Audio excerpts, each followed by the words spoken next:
दीक्षा को दीक्षा क्यों कहते हैं? मद्रास में महाचक्र के टाइम में मैंने कहा कि संस्कृत दीक्षा और अंग्रेजी इनिशिएशन एक शब्द नहीं है, मगर अंग्रेजी में उचित प्रतिशब्द नहीं रहने के कारण दीक्षा के लिए इनकंटेशन शब्द, इनिशिएशन शब्द का व्यवहार किया जाता है। शास्त्रीय अर्थ के अनुसार दीक्षा शब्द में है क्या? दी और अक्षा। दी शब्द है दीपक ज्ञानम, इस शब्द का प्रथमाक्षर, और क्षा है क्षयम शब्द का प्रथम अक्षर। दीपक ज्ञानम यथोदयात कुर्यात पापक क्षयम तथा तस्मात् दीक्षेति सा प्रोक्ता सर्वतंत्रस्य सम्यता। जिसके द्वारा मनुष्य को दीपक ज्ञान मिलता है और जिसके द्वारा मनुष्य का पाप क्षय होता है, पाप का क्षय होता है, उसी को दीक्षा कहते हैं। इसमें तंत्रों में आपसी कोई मतभेद नहीं है। दीपक ज्ञानम, दीपक ज्ञानम माने दिया की रोशनी, दीपक की रोशनी। मान लो तुम्हें चलना है विशेष एक जगह के लिए, रवाना होना है, मगर अंधकार है तो तुम एक डेग भी आगे नहीं बढ़ सकते हो, और रोड़े पत्थर भी सामने रह सकते हैं। अंधकार में चलते वक्त अगर तुमने कोशिश भी की तुम गिर जाओगे, वुंडेड हो जाओगे। इसलिए साथ एक दीपक रहना चाहिए, उसी को कहते हैं दीपक ज्ञानम। मनुष्य को जब दीक्षा मिलती है तो उस वक्त मंत्र चैतन्य तथा मंत्राघात के द्वारा मनुष्य आगे बढ़ते हैं। अर्थात एक मनुष्य का एक एक प्रकार का संस्कार होता है, उस संस्कार के अनुसार उन्हें जब दीक्षा मिलती है तो मंत्र का आघात उनकी निद्रित कुंडलिनी पर पड़ता है, और उसी आघात से कुल कुंडलिनी अर्थात दैवी शक्ति जग जाती है। तब मनुष्य की आध्यात्मिक प्रगति, रूहानी तरक्की होती है। दीक्षा लाभ के पहले अगर कोई कुछ भी आध्यात्मिक प्रयास करता हो तो उसमें तरक्की नहीं होगी, क्यों न उसमें दीपक ज्ञान का अभाव रह जाता है।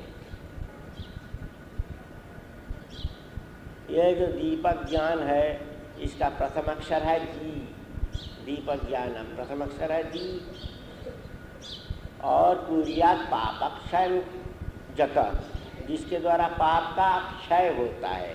क्षय का प्रथम अक्षर है अक्षा, तो उसका हुआ दी, इसका हुआ अक्षा, दीक्षा। पुंगलिंग में दीक्षा, स्त्रीलिंग में दीक्षा, इसलिए इसका नाम है दीक्षा। आप पापक्षय क्या चीज़ है? स्वाभाविक नियम के अनुसार जहाँ एक्शन है वहीं wherever there is an action there will be equal and opposite reaction provided the three fundamental factors time and space and person remain unchanged। जहाँ कर्म है उसका समान और विपरीत प्रतिक्रिया होती है। अगर त्रिदंडिक देश काल पात्र ये तीन आपेक्षिक तत्वों में परिवर्तन न हो, मगर इन तीन अपेक्षित तत्वों में परिवर्तन होता है, इसलिए एक्शन का इक्वल एंड अपोजिट रिएक्शन नहीं होता है। जैसा मान लो किसी से तुम 1000 रुपया लिए हो कर्जा, तुम तो उसी वक्त उसको रुपया वापस नहीं करते हो, तुम 2-4 महीना या 2-4 साल के बाद करते हो, इसलिए तुमको ब्याज भी देना पड़ता है। इसलिए तुम 1000 लिए थे मगर 1000 तुम नहीं दोगे, उसके साथ ब्याज भी देना पड़ेगा। अगर तुम उसी वक्त देते अर्थात टाइम स्पेस पासन देश काल पात्र में परिवर्तन नहीं होता तो 1000 ही देते। देर क्यों? इसलिए ब्याज भी देना पड़ता है। ठीक वैसे ही कर्म का प्रतिकर्म अगर उसी वक्त होता तो समान होता, मगर उसी वक्त तो नहीं होता है, देश काल पात्र में परिवर्तन होता है। किसी का प्रतिकर्म भोगना पड़ता है फौरन, किसी को 1-2 साल के बाद, किसी को 100-200 साल के बाद, किसी को इस जीवन में नहीं 20 जीवन के बाद। इसलिए समान नहीं होता है, और जितनी देर होती है क्रिया की प्रतिक्रिया उतनी ही अधिक होती है, अर्थात मूल कर्म के साथ उसका ब्याज भी जोड़ा जाता है। यही है प्राकृतिक नियम।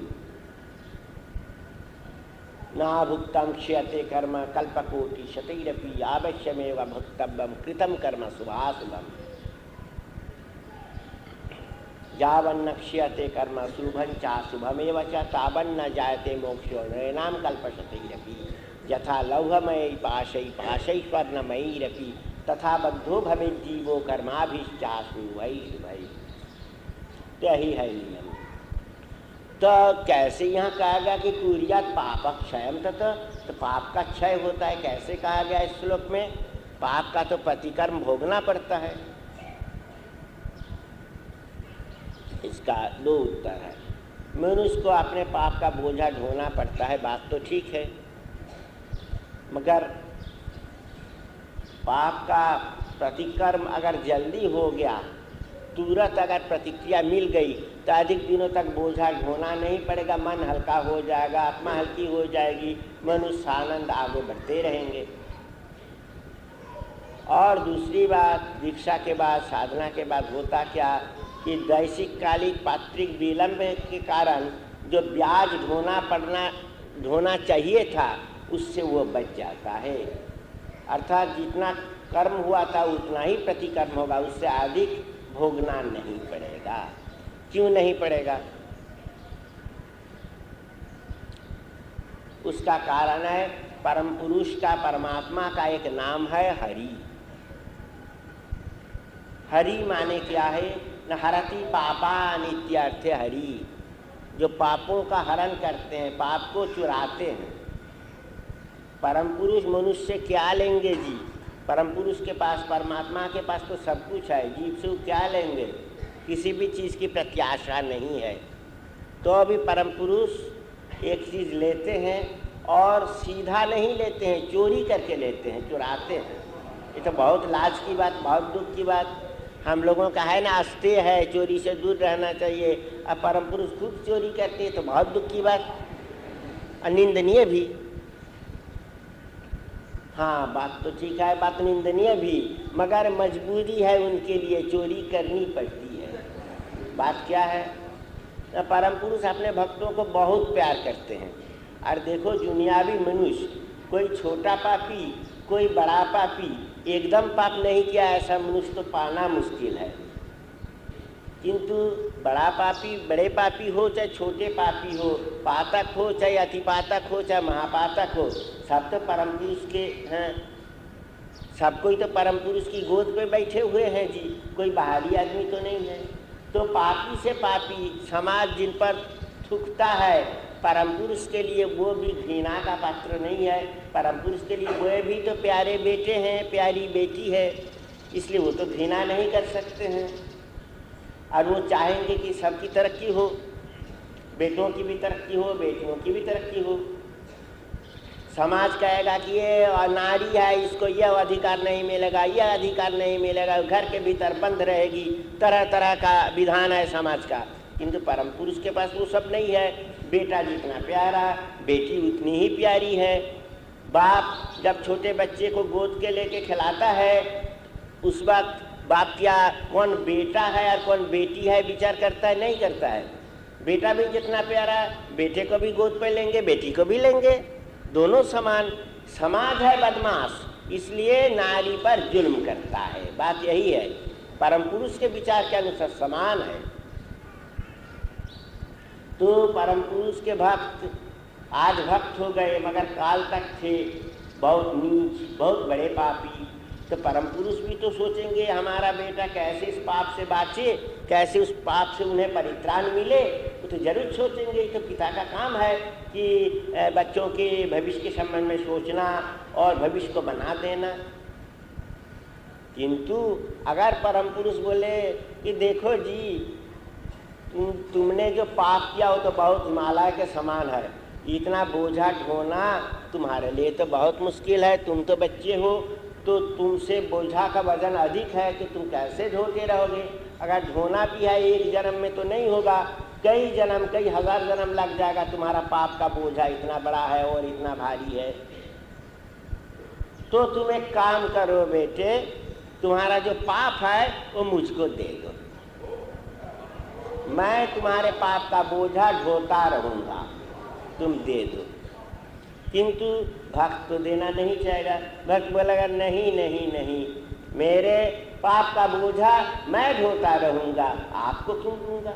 आपको खिलाऊँगा, पिलाऊँगा, भजन सुनाऊँगा, नाचूँगा, ये सब करूँगा। किंतु परम पुरुष तो हमेशा सोच रहे हैं कि मेरे बेटों का क्या होगा, इतना बड़ा पाप कर बैठा, अब उसका क्या है भविष्य, बहुत मुश्किल। उनके मन में तो ये फिक्र तो रह ही जाता है। तो क्या करते हैं, उनसे परमिशन नहीं लेके लुक छिप के उनका पाप ले लेते हैं। आपका परमिशन नहीं लेके लुक छिप के अगर तुम किसी से कुछ ले लियो तो उसका नाम होता है चोरी। तो परम पुरुष तुमसे क्या चोरी करते हैं ना, तुम्हारे पाप को तुम्हारे बिना अनुमति के ले लेते हैं, इसलिए वो तो चोर हैं। तो हरण करना, संस्कृत में हरण करना माने चोरी करना। तो हरति पापंज स हरि, जो पापों का हरण करते हैं, पापों की चोरी करते हैं, वही है हरि, इसलिए उनका एक नाम है हरि। तो दीक्षा जो लिए, दीक्षा लिए माने परम पुरुष की शरण में आ गए, परमपिता की शरण में आ गए। तो परमपिता के लिए भी तो यह फर्ज हो जाता है उनके पापों को क्या लुक छुप के चोरी करना। तो कुरियात पापक्षय तथा दीक्षा ले लेने का माने क्या है, उनका पाप का भी क्षय होता रहता है। इसलिए दीक्षा लेना हर बुद्धिमान मनुष्य के लिए, हर इंसान के लिए फर्ज है। इसलिए दीक्षा की इतनी महत्ता शास्त्र में कही गई है, बतलाई गई है।